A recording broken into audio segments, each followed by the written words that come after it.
How you guys doing? My name is Patrick. I represent Midwest Vintage and Heavy Seven Hearts. We're here with Mike, and we're gonna ask him a few questions. So, how did you get your name, man? So my name actually came from, this is a shout out too. There's somebody named Day. He live on the east side. I used to live over there on Webb.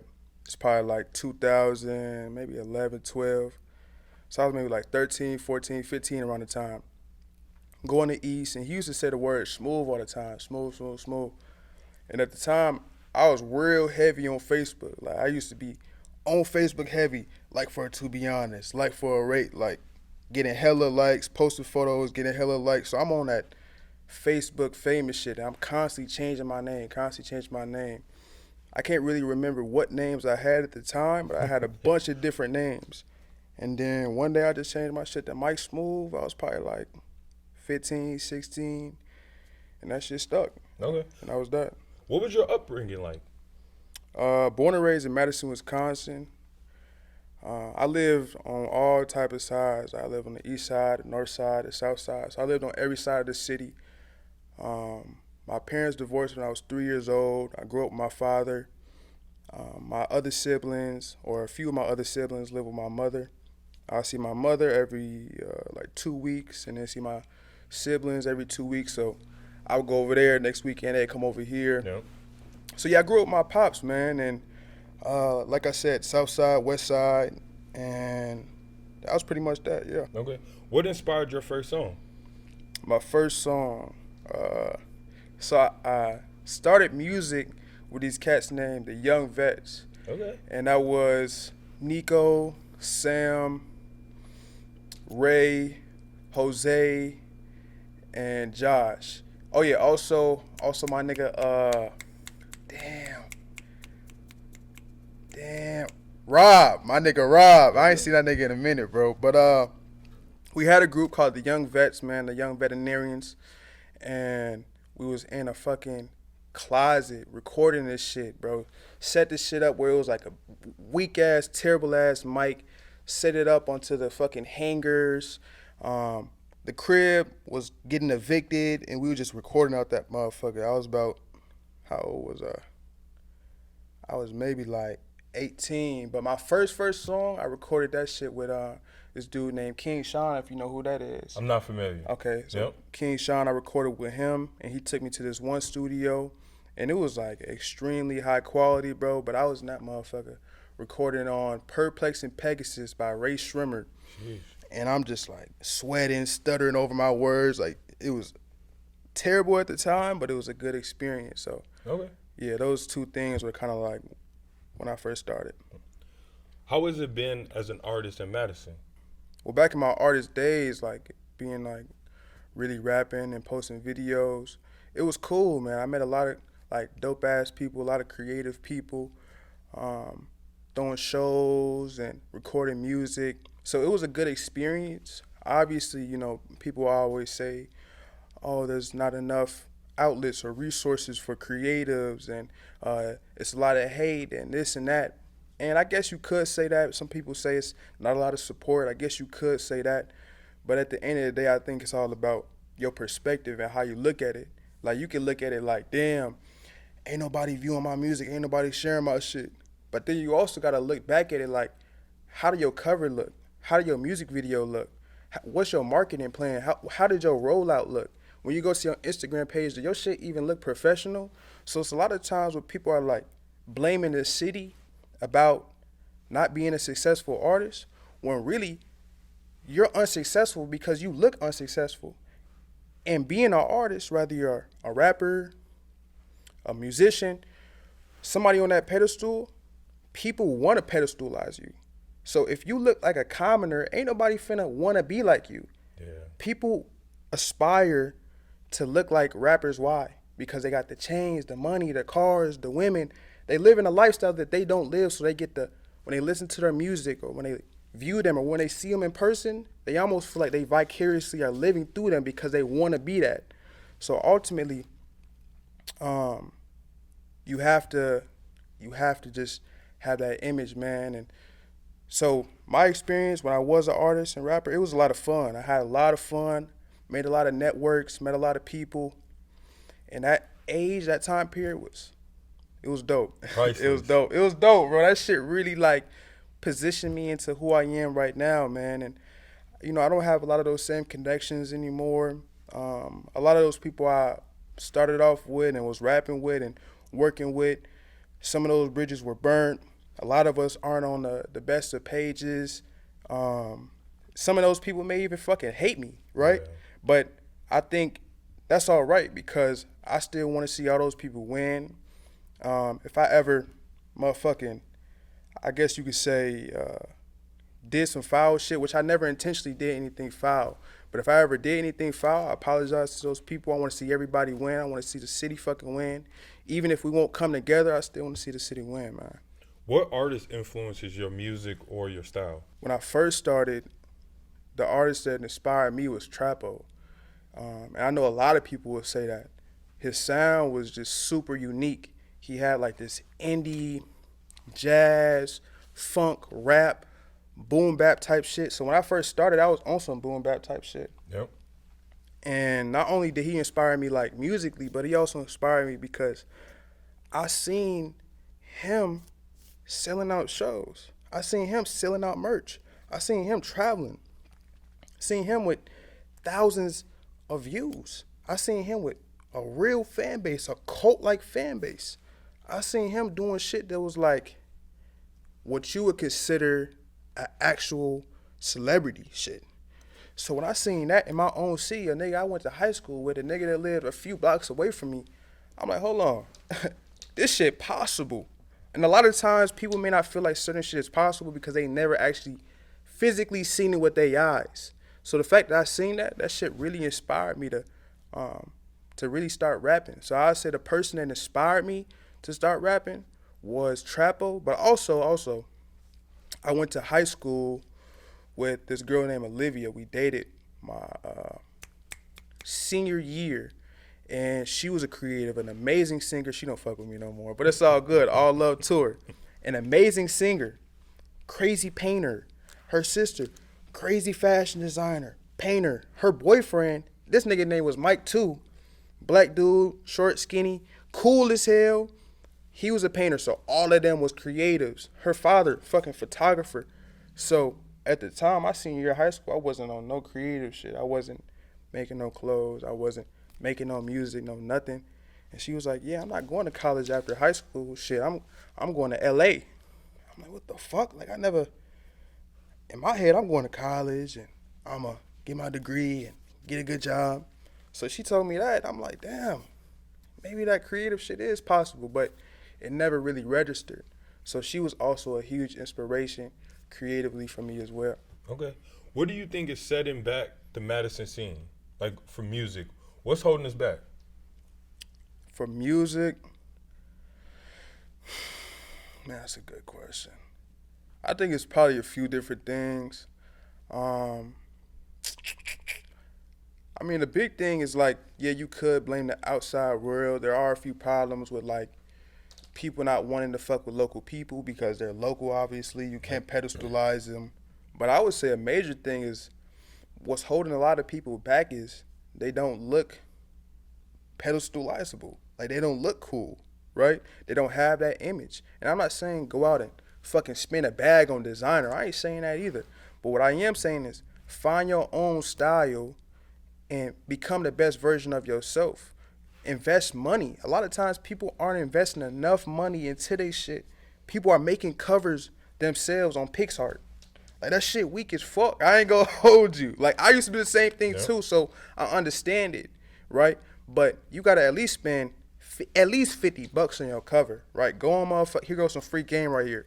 Go on Fiverr and look up what you call it, cover art, rap cover art, and spend a little decent bag, $50, $100. If you want to get real spicy with it, spend $200, and I promise you, you won't regret it. That cover art gonna look crazy, right? So motherfuckers not investing enough into they themselves. They're not getting the right clothes because they trying to look like everybody else, right? They're not building a good image.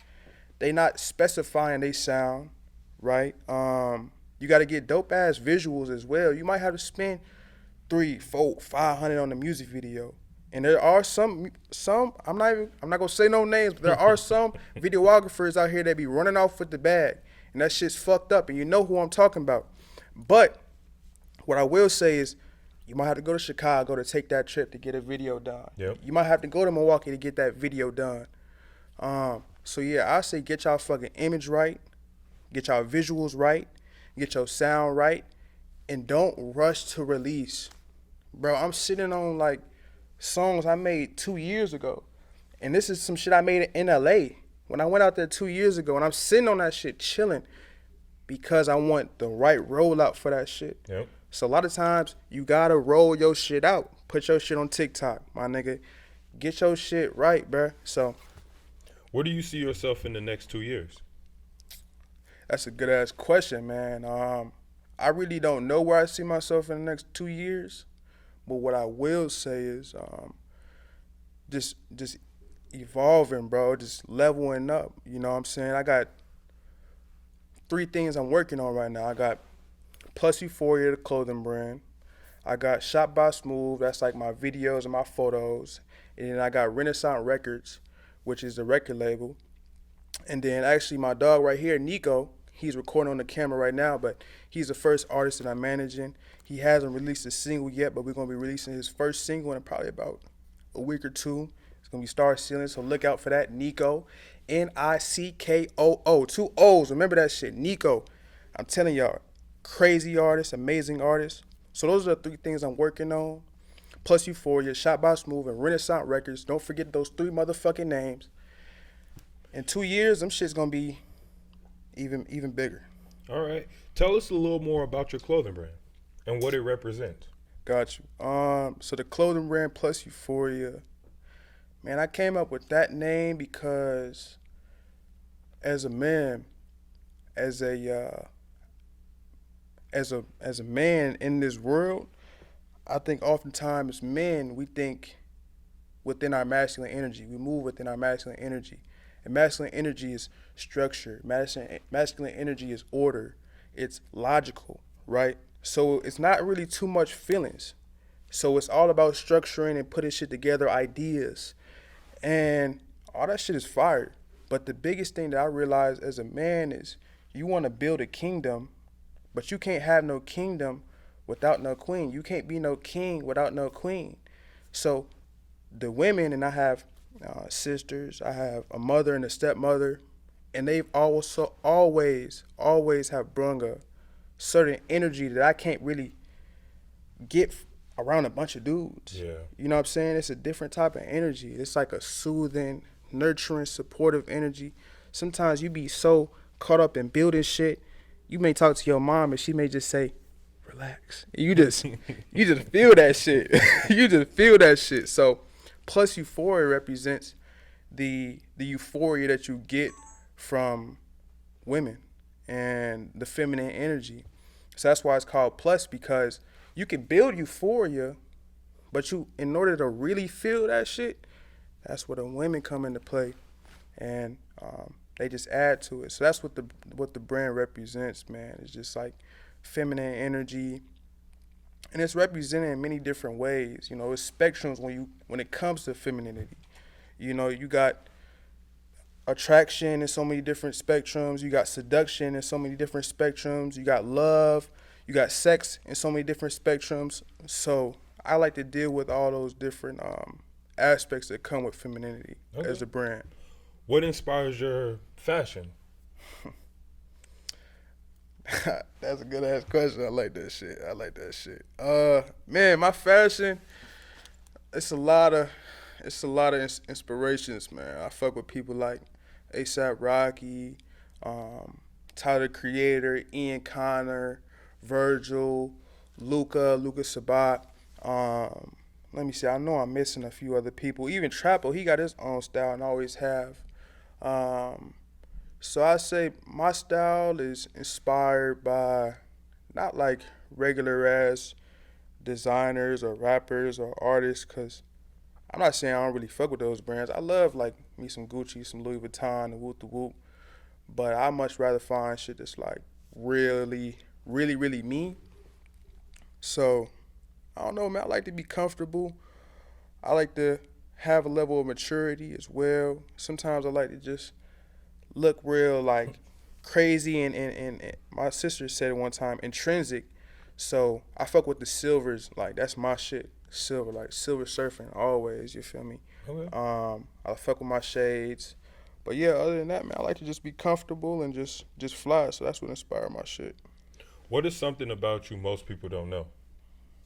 Oh man, it's a lot of shit.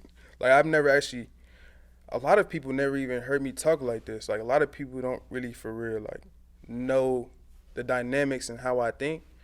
But also I feel like a lot of people don't know the dynamics of how even themselves think.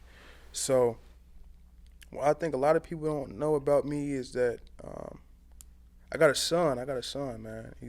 He's 1 and 3 months. His name is Rain. I got that shit tatted on me. Me and my girl got it tatted. So Rain, man, reign like a king. And yeah, I'm a father, man. That's a lot of people don't know. Okay. What do you want to see for the Madison music scene? For the Madison music scene, I want to see more videographers, more people that are like really gonna stand on principles. I want to see a lot more people working together and not on some fuck shit, not on some, oh yeah, let's see who could be the biggest, most machoist motherfucker in the city. Like I want to see more collaborations, more people coming together like Atlanta, you know, same thing how they got going on in LA. Even same thing what they got going on in New York. I want to see just people working together and collaborating, standing on principles, not running off of people's bag. If somebody pay you for a feature, do that feature. Somebody pay you for a video, do that video. Okay. I also want to see motherfuckers like leveling up their content as well, man. Like I said, I go on people's Instagram pages and, you know, it just look amateur. And that's no offense at all. I'm just being blunt with y'all because I want y'all to level up. So don't be out here looking like an amateur. You know what I'm saying? Get your photos done well. If you're going to take a photo with your phone, make sure it's probably one of the newest phones, the iPhone 14 or 13 or some shit like that. Get you a videographer, a photographer, and get some dope photos. Create some dope content. You know what I'm saying? Level up your wardrobe.